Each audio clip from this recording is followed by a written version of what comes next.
আমরা দেখেছিলাম গত বছরে আপনি ছিলেন না, দীর্ঘ 5 বছর ধরে আইএসএফ এর কোনো ব্যানারে আপনার কোনো প্রোগ্রাম আমরা দেখিনি। আগামীকাল সবাই চাইছে বড় ভাইজান আসবেন, আপনি কি থাকবেন উপস্থিত? কালকে আসবেন?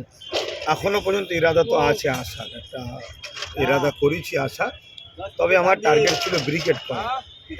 যেমন আইএসএফ এর পক্ষ থেকেও কাগজ জমা দেওয়া হয়েছিল, আমার একটা পরাজনীতির সংগঠন আছে তার থেকেও কাগজ জমা দেওয়া হয়েছিল। কিন্তু দুঃখের বিষয়, আমাদের সেনা ভাইরা বন্ধুরা তারা বলেছেন দাদারা যে 31শে মার্চ পর্যন্ত তাদের নাকি কোনো প্যারেড আছে, কাউকে দেওয়া হবে না। যখন কাউকে দেওয়া হবে না সে জায়গায় আমাকেও যখন দেয়নি, দুঃখ পাওয়ার তো কিছু নাই। সেটা দেখা যাক কতটা কি হয় না হয়। তবে ব্রিকেড হলে আমি বড় খুশি হতাম, কারণ মানুষকে বারবার ব্রিকেডের কথা বলেছিলাম, মানুষ ব্রিকেড মুখো হয়েছিল। তবে আমি সবাইকে বলবো আগামীকাল 21শে জানুয়ারি প্রথম শহীদ মিনারে আসো, এত মানুষ আসো যেন আগামী দিন মানুষ বুঝতেই পারে যে ব্রিকেডও আমাদের জন্য প্রয়োজন আছে। এবং আগামীতে মার্চের পরে আমিও চেষ্টা করব, আইএসএফও চেষ্টা করবে, যাতে করে আমরা ব্রিকেড যদি পাই তখন আবার একটা প্রোগ্রাম হবে।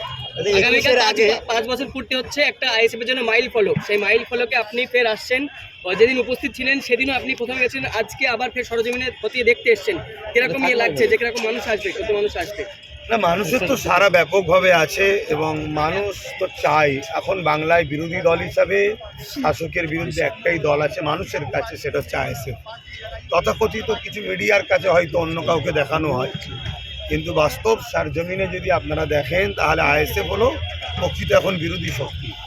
মানুষ এখন আইএসএফের দিকে যেভাবে আসছে, মানুষ যদি ঠিকভাবে আসতে পারে, প্রশাসন যদি শক্ত হাতে আইনকে ঠিকভাবে পরিচালনা করতে পারে, তাহলে ব্যারিকেড অনেক ছোট হয়ে যাবে। 21-এর নির্বাচনের আগে আপনাকে যেভাবে সক্রিয় দেখা গিয়েছিল, এবারেও কি সেই সক্রিয়তা দেখা যাবে? দেখুন, আমি সবসময় সক্রিয়ই আছি, তবে আমার আরও অনেক সাইট আছে, শিক্ষা প্রতিষ্ঠান দেখতে হয়, ইউনিভার্সিটি দেখতে হয়, আরও অনেক কাজ আছে। এবং সবচেয়ে বড় কথা, আমাদের তো লক্ষ্য অনেক নেতা তৈরি করা।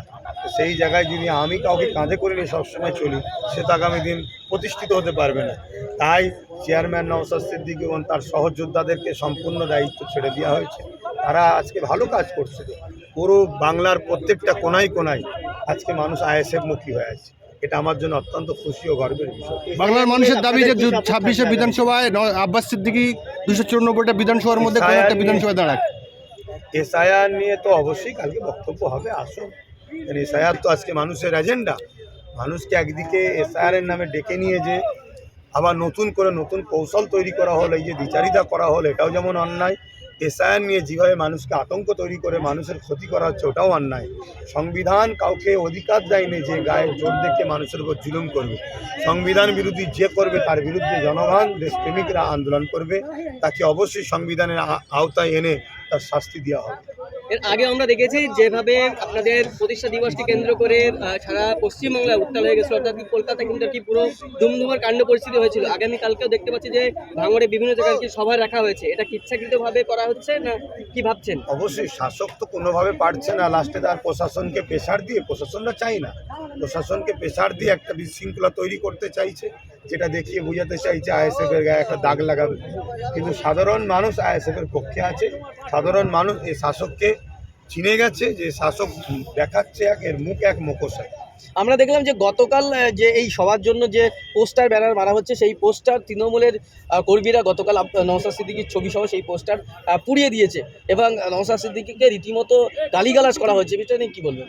দেখুন, এই কালচার তো বাংলায় ছিল না, এই কালচার টিএমসি তৈরি করেছে। এই কালচার দেখে অনেকে না শিখে গিয়ে আবার মমতাকে না পুরোয়, অভিষেককে না পুরোয়, মানে তার ব্যানারকে, তখন তারা বুঝবে হাড়ে হাড়ে কী হচ্ছে। তবে আমি কিন্তু এর পক্ষপাতিত্ব নয়, কারোকে পুরানো আমার ইসলাম ইজাজত দেয় না। আমি একজন ধর্মের অনুসারী হিসাবে এটাকে যেমন অপছন্দ করি, সংবিধানও ইজাজত দেয় না, এটাকে অপছন্দ করি।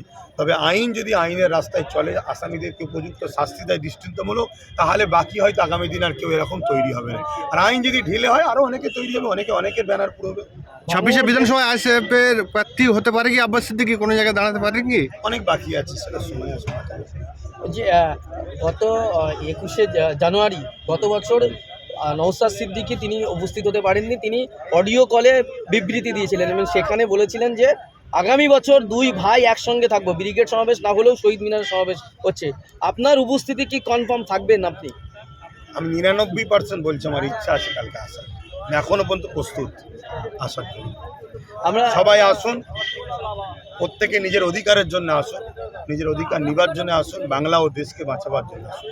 আমরা জানি যে দাদা হুজুর পীর কেবলা তিনি ছিলেন স্বাধীনতা আন্দোলন তিনি করেছেন, সেই সাথে সাথে স্বাধীনতা আন্দোলন করছেন সেই পরিবার থেকে নওশাদ সিদ্দিকীকে SIR এর নোটিশ দেওয়া হচ্ছে, এই বিষয়টা কিভাবে দেখছেন? দেখুন, প্রথম কথা হচ্ছে কারো নামে যদি নোটিশ আসে সেটা তো ভেরিফাই হওয়া দরকার একদিকে, যাবে অপরদিকে যারা আসছে নির্বাচন কমিশনে তারা তো আর কে স্বাধীনতা সংগ্রামী ঘরের ছেলে তারা তো জানে না, তারা তো গুজরাট দিল্লির লোক।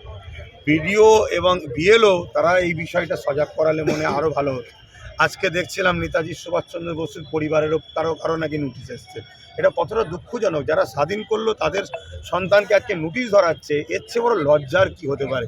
এরা দিশেহারা হয়ে গেছে, এরা মানুষকে পায় না, এরা অর্থ আর গায়ের জোর দেখিয়ে এরা যা খুশি গণতন্ত্রকে হত্যা করছে। এর বিরুদ্ধে মানুষকে ঐক্যবদ্ধ হওয়ার আহ্বান জানাচ্ছে। ইলেকশন কমিশন বলছে এই আরও চাইলেই তারা কিন্তু সমস্ত সমস্যার সমাধান করতে পারে, মানুষের হয়রানি বন্ধ করতে পারে। তো সেক্ষেত্রে এই আরও কিন্তু যথেষ্ট রাজ্য সরকারের পক্ষে কাজ করছে বলে অনেকে অভিযোগ করছেন।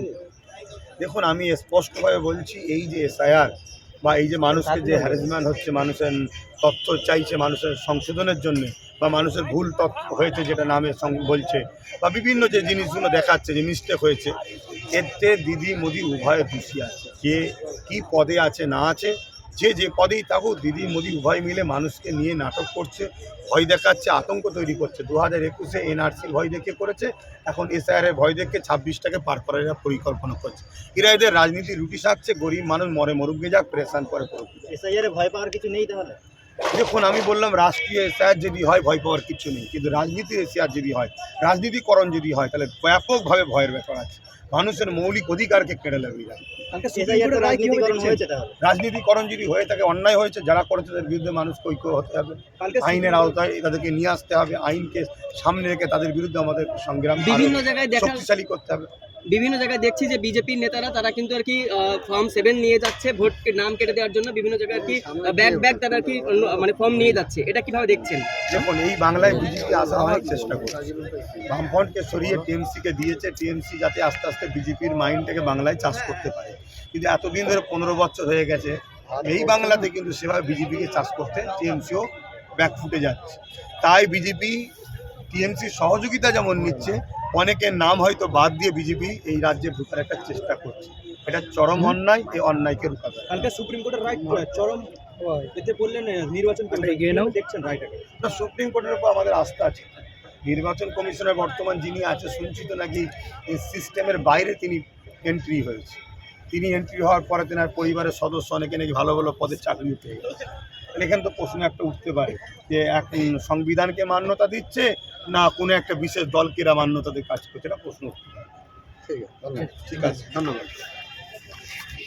গত বছর নওশাদ সিদ্দিকী তিনি উপস্থিত হতে পারেননি, তিনি অডিও কলে বিবৃতি দিয়েছিলেন এবং সেখানে বলেছিলেন যে আগামী বছর দুই ভাই একসঙ্গে থাকবো, ব্রিগেড সমাবেশ না হলেও শহীদ মিনার সমাবেশ হচ্ছে। আপনার উপস্থিতি কি কনফার্ম থাকবেন আপনি? আমি 99% বলছি আমার ইচ্ছা আছে কালকে আসার, আমি এখনও পর্যন্ত প্রস্তুত আসার জন্য।